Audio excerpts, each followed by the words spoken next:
Workforce Solutions team, it's great to see you guys again. Thought I would share a couple of quick insights with you since we are now at the halfway point in our year. And a few of the folks that I've talked to, a couple of the advisors that I've been working with have actually hit role model status for the first half. Now we're facing the second half of the year. And many of you have hit your direct bill goals, brought in some new accounts, new AMOUs. Engagement seems to be doing great. Need to now focus on a couple of things. Professional development for one is a big thing. So I was thinking through some of the recaps that I'd been reading. A couple of the really big insights that I have when I think about this is that you and I have a lot on our plate. And it's really hard to zero in and focus on the things that are important, but it's going to be a critical skill. So the first thing I would want you to think about is focus and clarity on what are you really trying to, where do you need to focus your energy?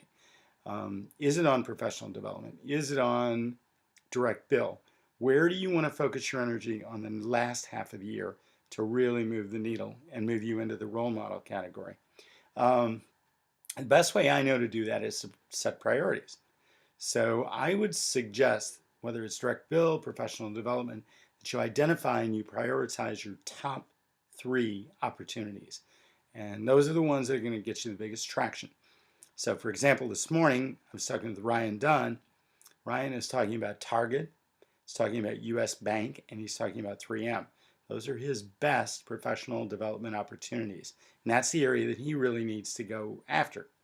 So by identifying those 3, it makes it much easier than trying to look at your entire account list and go forward from that. Second thing is you need to set 30-day goals for each of those. And when I'm talking about goals, I'm talking about SMART goals. For example, something specific, measurable, achievable, realistic, and it's got a timeline on it. So in the next 30 days, here is a goal that I want to get to with each of those accounts. The last thing I would ask you to do is to identify specific next steps that you can do this week, in fact, probably in the next 1 to 2 days, that would help you move toward that goal. By getting next steps in play, you actually get things into motion. Does that make sense? So here's my ask of you. Starting within the next 24 hours, you should identify your 3 best opportunities for the next 6 months.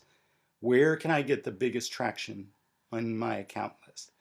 Second thing, I want you to identify very specific goals for each of those 3 opportunities that you can achieve in the next 30 days.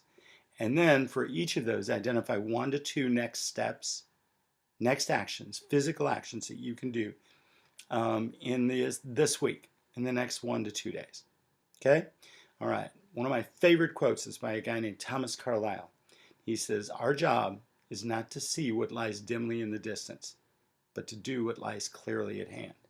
And what that means for you and me is we need to bear down right now, do what we can do, make it happen, even though we have the vision in mind. Fair enough? All right, gang. Have a great next half of the year.